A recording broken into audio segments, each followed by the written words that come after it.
এক সময় আমাদের মা বাবা আমাদের কথা বলানো শেখানোর জন্য কতই না চেষ্টা করছে, ঠিক না?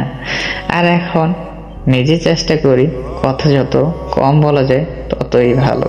হ্যাঁ, এক সময় আমি চুপচাপই ছিলাম, এখন আরো চুপচাপ হয়ে গিয়েছি। এখন আর কথা বলতে ইচ্ছা করে না কারোর সাথে, কারণ কথা কেউ শুনবে না। আবার যদি কথা শুনে যদি কেউ নিজের আপনের মতন হয়ে যায়, আবার কিছুদিন পর যদি কথা না বলে, তাহলে মনটা অনেক খারাপ হয়ে যায়। আবার কিছু কিছু কথা এমনই আছে যে কিছুদিন কথা বলার পর মানুষটাকে এমন ভালো লাগে, যদি সে মানুষটা যদি আর কখনো কথা না বলে, তাহলে মনের মধ্যে একটা কষ্ট থেকে যায়।